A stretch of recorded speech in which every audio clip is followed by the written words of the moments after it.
אני מבינה שאנחנו לא יכולים להיות ביחד לנצח.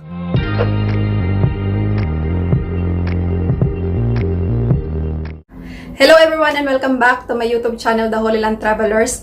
So I am Sheila, and for this video guys, kung nakikita nyo sa title ng ating vlog for today, so this is a continuation of our Hebrew tutorial.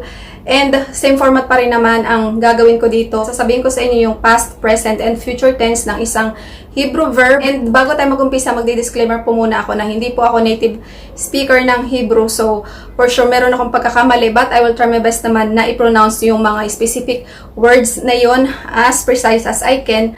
So kung kayo into Hebrew language ang gusto nyong matuto kasama ko, then please keep on watching.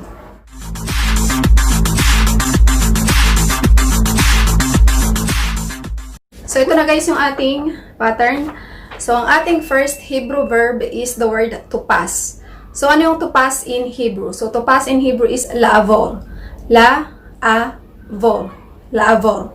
Okay? Yung kanyang past tense is avarti. A-val-ti. Avarti. Okay? Now, proceed tayo dun sa kanyang present tense, and ang kanyang present tense is ovel kung kayo ay isang male speaker, and overet kung kayo ay isang female speaker. So, ulitin natin. Kung kayo isang male speaker, it is ovel. And kung kayo isang female speaker, it is overet. So, yung kanyang future tense is e-evol. E-evol. E-evol. Okay? Now, meron akong ginawa ditong example, and napaka-basic lang naman niya. And ito siya. Ani otsa la'avol et hamivchan. So, ulitin ko. Ani otsa la'avol et hamivchan. So, meaning, I want to pass the test. Okay? So, yun yung ating first Hebrew verb, and now proceed tayo dun sa ating second one, and ito siya. To live. So, ano yung to live? So, to live in Hebrew is la'azov. La-a-zov. La'azov. Okay? Yung kanyang past tense is azavti. A-zav-ti. Azavti. Yung kanyang present tense is ozeb, kung kayo ay isang male speaker, and ozebet, kung kayo isang female speaker. So, ulitin natin. Kung kayo isang male speaker, it is ozeb, while kung kayo naman ay isang babae or female speaker, it is ozebet. Now, proceed tayo dun sa ating future tense, and ang kanyang future tense is e-ezov. E-ezov. E-ezov. Okay? Yung ating example dito is ito. Lama atawotse la'azovoti. Okay, ulitin natin. Lama atawotse la'azovoti. And ang kanyang English translation is, why do you want to leave me? Lama atawotse la'azov oti. Okay, yung ating third one is the word to help. So, ano yung to help in Hebrew? So, to help in Hebrew is la'azol. La-a-zol. La'azol. Okay? Now, yung kanyang past tense is azalti. A-zal-ti. Azalti. While yung kanyang future tense is ozel, kung kayo ay isang male speaker, and ozeret, kung kayo ay isang female speaker. So, ulitin natin. Kung kayo ay isang male speaker, it is ozel. And kung kayo naman ay isang female speaker, it is ozeret. Okay? Now, yung kanyang future tense is e-ezol. E-ezol. E-ezol. Okay? Now, proceed tayo dun sa ating example, and ito siya. Ani otsa la'azor lecha. So, ulitin ko. Ani otsa la'azor lecha. Which means, I want to help you. And ito ay sasabihin nyo sa isang male speaker. And kung ito naman ay gusto nyo sabihin sa isang female speaker, then ganito siya. Ani otsa la'azor lach. Ani otsa la'azor lach. I want to help you. So, kita nyo yung difference. Kung kakusapin nyo isang lalaki, it is lecha in the end. And kung kakusapin nyo naman ay isang babae, it is lach in the end. Ani otsa la'azor lecha, or ani otsa la'azor lach. I want to help you. Okay? Yung ating fourth one is the word to answer. So, ano yung to answer in Hebrew? So, to answer in Hebrew is la'anot. La-a-not. La'anot. Okay? Yung kanyang past tense is aniti. A-ni-ti. Aniti. Yung kanyang present tense is one, kung kayo isang male speaker, and ona, kung kayo isang female speaker. So, ulitin natin. Kung kayo isang male speaker, it is one. And kung kayo naman ay isang female speaker, it is ona. And yung kanyang future tense is e-ene. E-e-ne. E-ene. Okay? Ito yung ating example. Aniwot sa laanot lecha, bechanut. So, ulitin natin. Aniwot sa laanot lecha, bechanut. which means I want to answer you honestly. Okay, ito na yung ating pang fifth and last Hebrew verb for this vlog, and yung word na yun is the word to stop. So ano yung to stop in Hebrew? So to stop in Hebrew is la'atzol. La'atzol. La'atzol. Okay? While yung kanyang past tense is atzalti.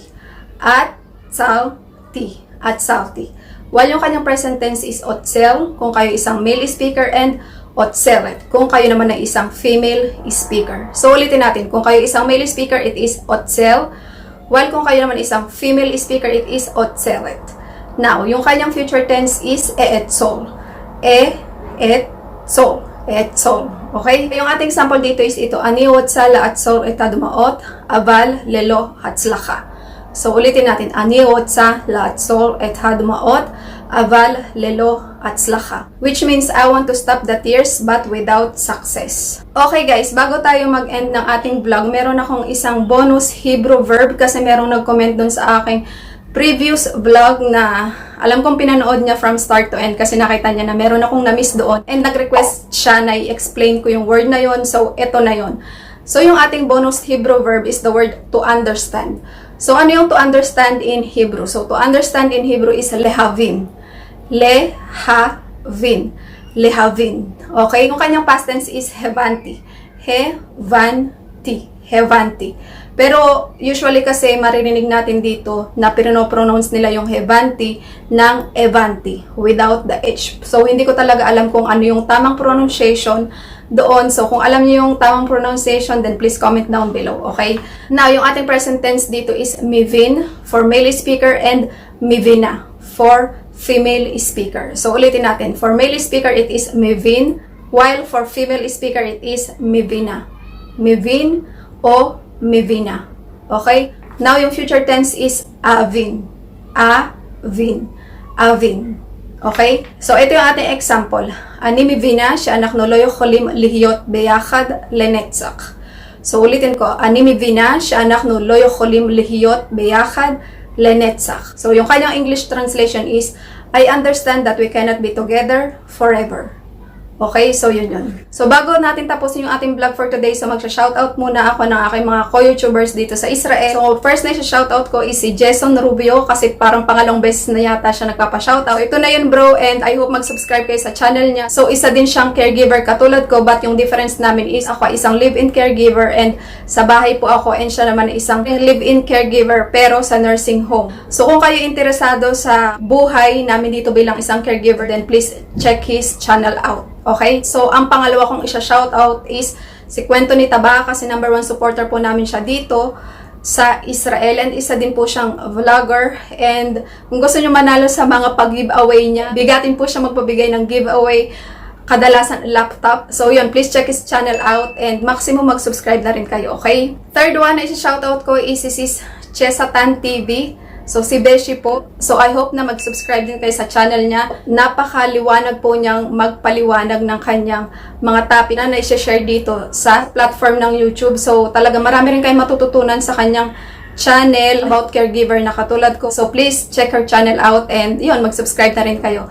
And last na isa-shoutout ko is yung channel ni Sis Mayus Winkle. So, isa po siya sa mga kauna-unang kong naging YouTuber friend dito sa Israel. So, siya po yung lakwatserang cute dito sa Israel, and igagala po niya tayo dito sa Israel. Mostly po ng kanyang mga vlogs are about food vlogs. So, kung kayo interesado and naghahanap kayo ng mga pupuntahan nyo, kung kayo magde-day off dito sa Israel, so yun, please check our channel out and subscribe na rin. And yun, tatapusin ko na dito yung ating vlog, and kung hindi ka pa nakakapag-subscribe, then huwag mo kalimutang mag-subscribe din dito sa channel ko, and huwag mo rin kalimutan syempre na itap yung notification bell para ma-notify ka every time na meron akong upload na bagong video. And I hope nagustuhan mo tong video na to, and I hope meron kang natutunan ng mga Hebrew words na bago. And kung nagustuhan mo tong video na to, then please don't forget to give it a thumbs up. And thank you so much for watching. And sa mga bago po nating subscribers, thank you so much for subscribing. And I hope makita ko pa kayo next time. Bye!